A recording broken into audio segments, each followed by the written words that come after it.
데살로니가전서 5장 12절에서 28절입니다. 형제들아, 우리가 너희에게 구하노니 너희 가운데서 수고하고 주 안에서 너희를 다스리며 권하는 자들을 너희가 알고 그들의 역사로 말미암아 사랑 안에서 가장 귀히 여기며 너희끼리 화목하라. 또 형제들아, 너희를 권면하노니 게으른 자들을 권계하며 마음이 약한 자들을 격려하고 힘이 없는 자들을 붙들어주며 모든 사람에게 오래 참으라. 삼가 누가 누구에게든지 악으로 악을 갚게 하지 말고 서로 대하든지 모든 사람을 대하든지 항상 선을 따르라. 항상 기뻐하라. 쉬지 말고 기도하라. 범사에 감사하라. 이것이 그리스도 예수 안에서 너희를 향하신 하나님의 뜻이니라. 성령을 소멸하지 말며 예언을 멸시하지 말고 범사에 하려 좋은 것을 취하고 악은 어떤 모양이라도 버리라.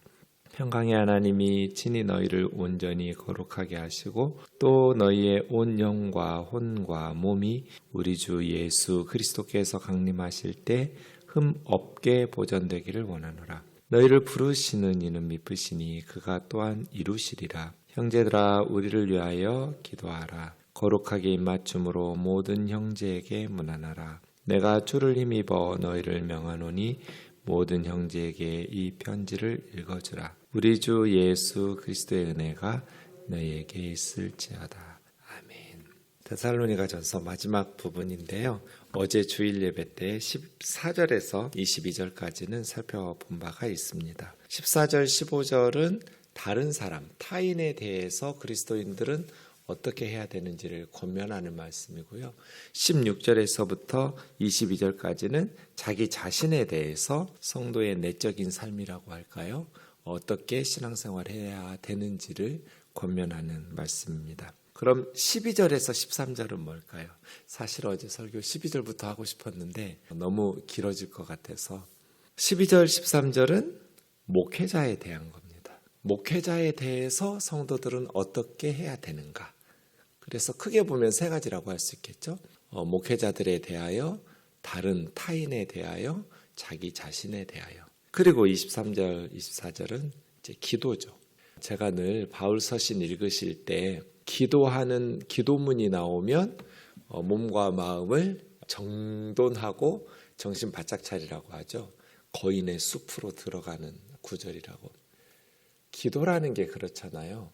그 개인이 바울이죠. 바울 서신에서는 무엇을 추구하고 있는지 하나님 앞에 간구해서 그 교회와 공동체가 반드시 이루고 싶은 소원, 비전, 목표 뭐 이런 거니까요. 바울이 꿈꾸고 일구고 싶었던 교회의 모습, 또 성도들의 모습은 어떠한 것인가. 그래서 매우 중요한 기도가 시작되면 정말 경건한 몸과 마음으로 읽어야 된다고. 모든 성경을 우리가 그렇게 읽어야 하지만 특별히 성경을 읽다가 기도가 나온다. 이렇게 23절처럼 기도하는 부분이 시작되면 정말 하나님 앞에서 간절히 놓치지 않겠다.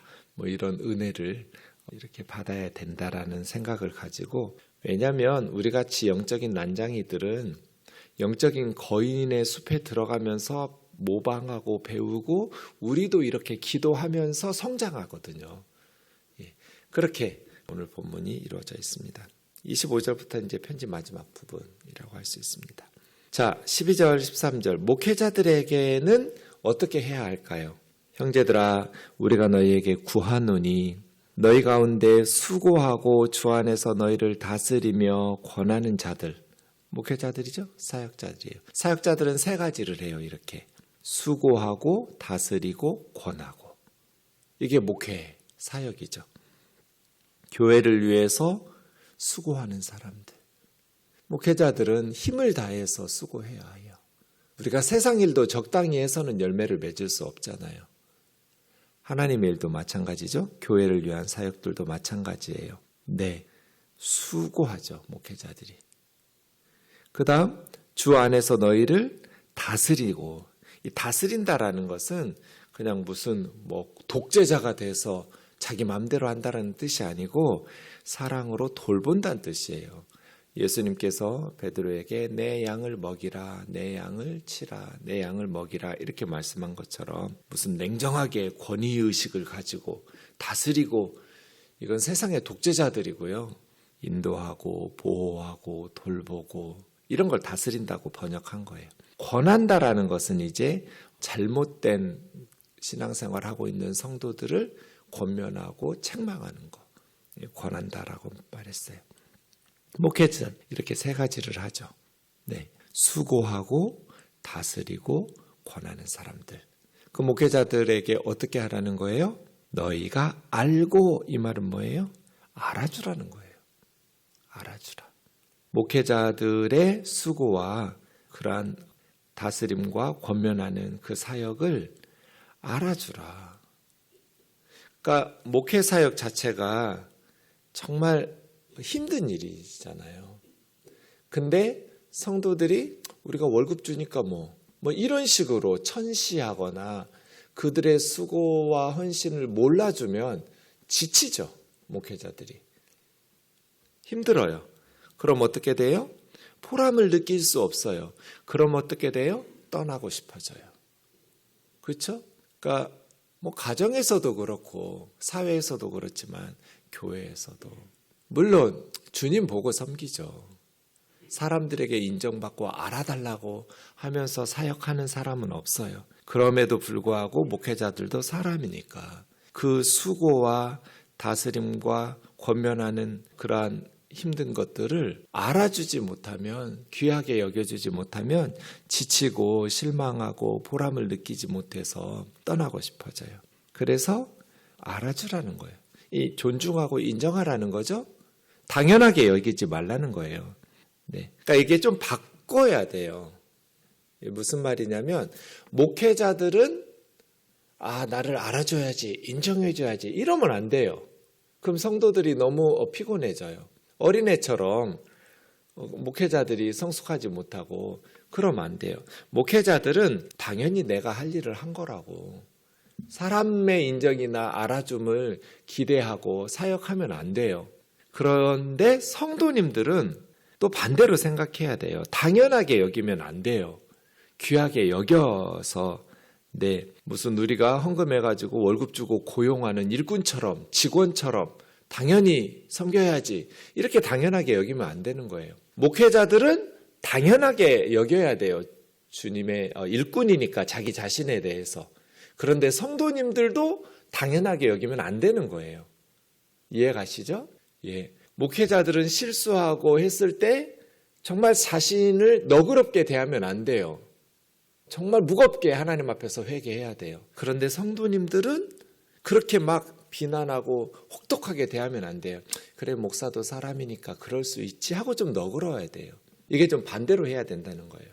목회자들은 자신의 실수와 허물에 대해서, 연약함에 대해서 정말 하나님 앞에서 심각하게 반성하고 회개하고 다시는 반복하지 않도록 그렇게 자기 자신에 대해서 엄격해야 되고요. 성도님들은 목회자들에 대해서 좀 너그럽게 기다려주고 이런 것들이 필요한 것이죠. 저희의 역사, 이건 수고예요. 저희의 수고, 그 역할 때문에 사랑 안에서 가장 귀하게 여기고 너희끼리 화목해라. 그 사람이 위대해서가 아니라 그들이 감당하고 있는 수고와 역사, 사역, 그 역할들, 힘든 사역을 하고 있기 때문에 사랑으로 가장 귀하게 여기고 또 목회자와 성도끼리 또 성도 상호 간에 화목한 교회가 되라. 제가 사탄이라면 여러분의 신앙 무너뜨리는 거 아주 간단해요. 목사하고 관계를 깨뜨리면 돼요. 그럼 신앙생활은 망가져버려요. 목사가 미운데 설교의 은혜가 되겠어요? 말씀이 귀에 들어오겠어요? 안 들어오죠.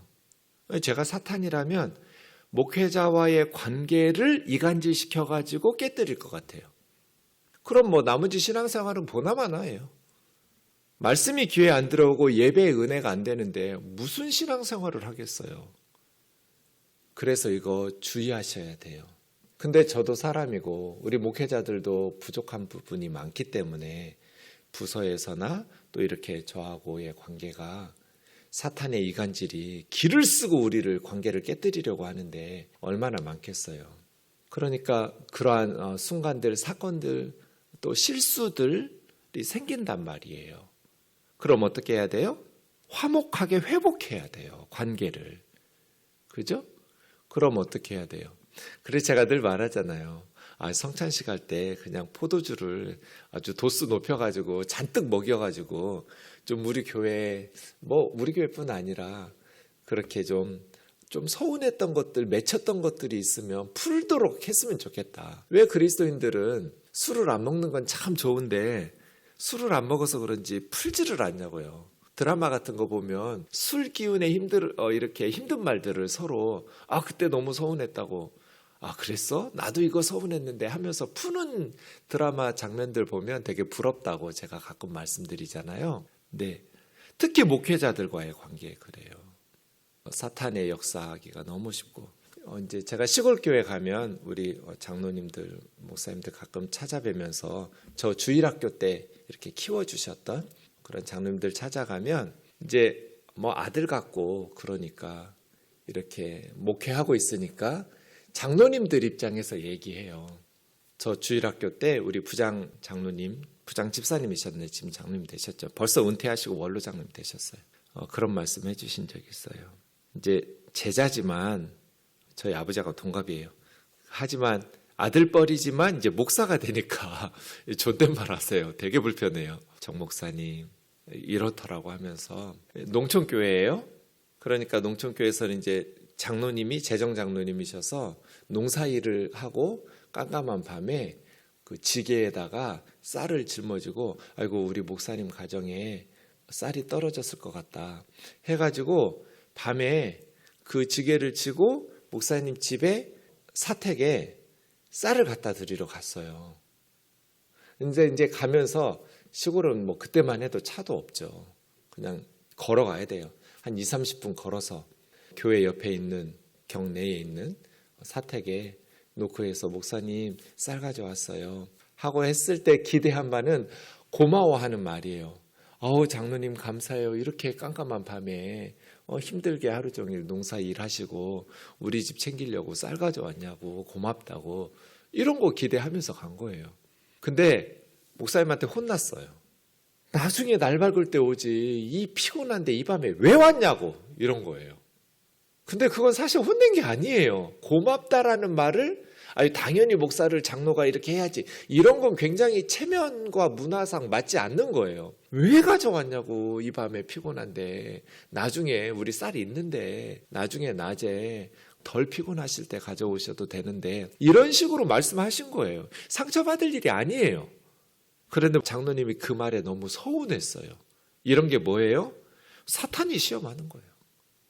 그래가지고 1년 동안 교회를 안 나갔어요. 수석 장로가. 주일 예배만 겨우 나가고 새벽 예배 빠지는 분 아니에요. 수요 예배 금요 철야 빠지는 분 아니에요. 모든 공예배에 단 한 번도 빠진 적이 없는데 1년 이상 동안 주일 예배만 가서 밥도 안 먹고 그냥 예배만 딱 드리고 왔대요. 그럼 목사님 모르죠. 저 장로님이 왜 저러는지. 그 얘기를 저한테 해주셨어요. 장로님 댁에 찾아가서 인사드리러 갔더니 장로래도 어린애 같아서 목회자 앞에 가면 때로는 지금 생각하면 너무 정말 부끄러운데 이게 성도라고 참 그래서 목회가 힘든 거라고 지금 생각해 보면 정말 너무 목사님한테 미안한데 그렇게 목사님을 좋아했어요. 장로님이 모든 성도들이 목사님 너무 좋아했어요. 그리고 그 목사님 정말 훌륭하신 목사님이에요. 정말 훌륭하신 목사님이고 정말 교회를 위해서 희생하고 헌신하고 목사님인데 그래서 제가 장로님 저 목회 어떻게 해요? 그 정도 말에 상처받으면 뭐 어떻게 목회를 하냐고 힘들게 이 밤에 왜 가져왔냐고 나중에 밝을 때 힘들지 않을 때 가져오시지. 근데 사탄이 역사하고 힘들게 하려니까 그렇게 이간질시키고 깨지고 관계가. 제 대학 때 우리 교회 아닌데 어떤 한 교회를 열심히 다녔어요. 세문안교회예요. 왜 다녔겠어요? 목사님 설교가 너무 좋으니까. 그때 세문안교회 담임 목사님 누구였냐면 김동익 목사님이었어요. 황산성 변호사 남편 재혼하셨던 김동익 목사님. 근데 이분이 50대인가 갑자기 돌아가셨을 거예요. 60도 안 돼서. 진짜 와, 예수님 같은, 진짜 예수님 같은 목사님이셨어요. 얼마나 인격적인지, 그리고 말씀이 좋은지 이 세문안교회를 정말 목회를 잘했어요. 근데 이분이 갑자기 죽었어요. 장례식장에서 장로님 한 분이 대성통곡했어요. 젊은 목사님이 갑자기 죽으니까, 담임 목사님이. 성도들이 다 우는데 특별히 한 장로님이 대성통곡을 했어요. 우리 목사님 내가 죽였다고. 근데 성도님들이 막 같이 따라 울면서 그 말은 맞다고. 그 장로님 때문에 우리 목사님 진짜 힘들었다고. 사사건건 반대하고 목사님 힘들게 하고. 그래서 참 그렇게 훌륭한 목사님을 힘들게 하는 장로님도 있구나. 장로님이 뭐 자기 잘하라고 하겠어요. 교회 위해서 하신 거겠죠. 근데 교회를 위해서 하는 것도 있잖아요. 존중하면서 하면 좋죠. 네. 제가 늘 우리 장로님들 감사한 거는 저를 힘들게 하는 장로님이 한 분도 없어요. 다 정말 우리 형님들처럼, 저보다 다 나이가 많거든요. 진짜 귀하게 여겨주셔서 너무 감사해요. 이게 이제 좋은 교회예요. 그래서 여러분 지금까지도 잘 해주셔서 너무 그냥 황송할 정도인데, 저는 너무나 이렇게 분에 넘치는 교우님들의 사랑을 받으면서 행복하게 목회하고 있는데, 저뿐 아니라 누구에게든지 요거를 주의하면서 이 말씀을 기억하세요. 네. 좋은 사역자들은 성도들이 만들어내요. 좋은 목회자들도 뭐 하늘에서 떨어지는 게 아니라 교회에서 만들어내는 거예요. 기도해주고 사랑해주고 품어주고 격려해주고 응원해주고 막 더 열심히 하고 싶고 더 보람 있고 더 행복하고 섬기고 싶고 사랑으로 쏟아붓고 싶은 그러한 교회가 되어야겠죠. 그 다음 14절에서 22절까지는 어제 했어요. 패스. 23절 기도하는 내용이네요. 기도가 시작되면 정신 바짝 차리라고 그랬죠. 평강의 하나님이 친히 너희로 온전히 거룩하게 하시고 너희 온 영과 혼과 몸이 우리 주 예수 그리스도께서 강림하실 때 흠 없게 보존되기를 원하노라. 그러니까 누가 우리를 그렇게 거룩하고 흠 없게 지켜주세요? 하나님이시죠. 하나님이 친히. 네. 그러니까 바울이 기도하는 것, 바울이 권면하고 명한 것, 그것을 이룰 수 있는 분은 하나님의 능력, 하나님의 은혜인 거죠. 성도의 거룩과 흠없게 하심은 하나님이 친히 하시는 거예요. 하나님이 친히. 네. 그래서 너희를 거룩하게 하시기를. 제가 늘 말하잖아요. 지금 한국교회 위기의 본질은 성도들 숫자 줄어드는 거 아니라고. 거룩의 상실이라고. 성도가 성도답지 못한 거라고. 목사가 목사답지 못한 거고 교회가 교회답지 못한 거룩의 상실이 가장 큰 위기의 본질이라고. 예수 믿는 사람들이 거룩을 상실하면, 세상하고 똑같아져 버리면 무슨 힘으로 선교하고 전도하고 세상의 소금과 빛이 되겠어요. 그래서 바울의 기도의 핵심은 거룩이에요. 거룩. 너희가 거룩하기를, 예수님 강림하실 때까지 흠 없이 보존되기를. 이 거룩이잖아요. 바울의 기도 제목의 핵심은 거룩이었어요. 근데 평강의 하나님께서 친히, 하나님의 특징은 평화, 평강. 진정한 평강은 하나님으로부터 오는 거예요. 교회는 무질서와 분쟁의 공동체가 아니라 평강의 하나님이 다스리시는. 그러려면 우리가 성숙해져야 되고 거룩해져야 돼요. 근데 혼과 영과 몸, 이게 다 하나님 안에서. 왜냐하면 로마 사람들은 몸을 천대했거든요. 영만 중요하게. 근데 아니, 몸도, 영도 혼도 몸도 다 거룩해야 된다. 안과 밖이 다, 보이는 것과 보이지 않는 모든 것이, 전 인격이 성도들은 거룩해야 된다. 거룩이라는 것 제가 가르쳤죠? 레위기 19장에서. 하나님 닮아가는 게 거룩이라고. 내가 거룩하니 너희도 거룩하라. 우리가 하나님 자녀니까 하나님 닮아가야죠. 그 하나님의 거룩은 뭐였어요? 기도 많이 하고 예배 많이 하고 성경 많이 읽고 아니라고 그랬죠? 화목제를 이틀 안에 다 먹는 예배, 부모님을 공경하는, 안식일을 지키는, 반 모퉁이를 남기는, 포도원의 포도를 다 따지 않고 가난한 자들과 고아들을 위해서 남겨두는, 이런 게 거룩이라고 그랬어요. 하나님은 이런 분이니까요. 너희를 부르시는 이는 신실하시고 미쁘시니 그가 또한 이루시리라. 하나님께서 우리의 정말 속 좁고 거룩하지 못한 세속적인 것들을 하나님께서 변화시켜서 이루어 가실 것이다. 25절이요. 형제들아 우리를 위하여 기도하라. 선교사들 위해서 기도로 동참하는 거죠. 보내는 선교사답게. 거룩한 입맞춤으로, 문자적으로 지금 입맞추면 안 돼요. 우리 한국 문화에서는 그들은 그런 문화니까요. 우리로 하면 악수함으로 거룩하게 악수하고, 그렇게 오나 마나 모르는 성도들 모르는 척 이러지 말라는 거예요. 교회가 커질수록 이게 염려돼요. 그냥 아는 성도들끼리만 친해질까 봐. 우리 우면동교회 오면 모두 다 모르는 사람 보면 인사하고 안녕하세요. 저 모르시죠? 얼굴은 아는 것 같은데 아무개예요 하면서 서로 교제하면서 사귐을 넓혀가야죠. 거룩한 입맞춤. 모든 형제에게 문안하라. 내가 주님을 힘입어 너희를 명하노니. 굉장히 강한 어투죠.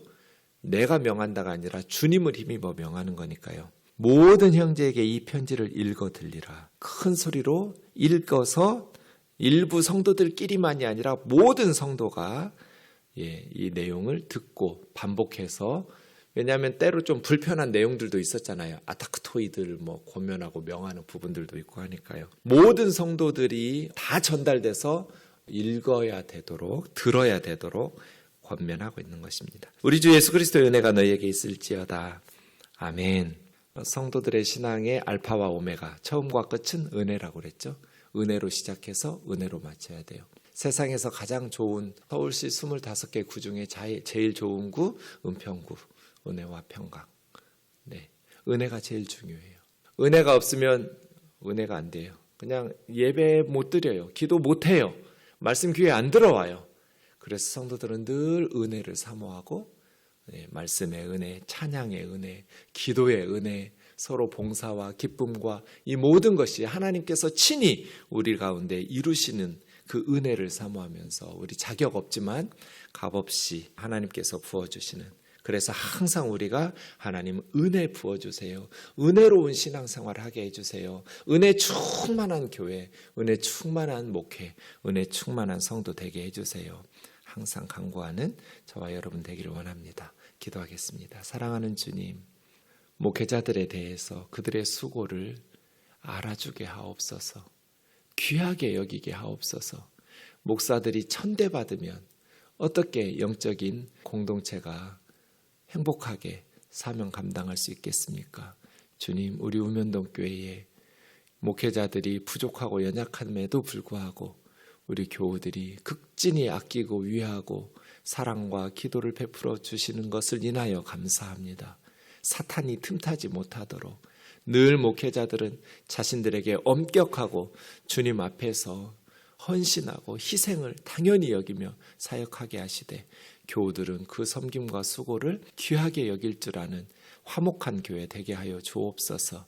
타인에 대하여 또 자기 자신에 대하여, 그리고 하나님 앞에서 거룩함을 추구하는 끊임없는 기도와 간구로 우리 우면동교회가 거룩한 공동체, 거룩한 성도들 되게 하여 주시고, 날마다 우리에게 베푸시는 그 넘치는 하늘의 신령한 은혜로 믿음으로 승리할 수 있도록 인도하여 주옵소서. 예수님의 거룩하신 이름으로 기도하옵나이다.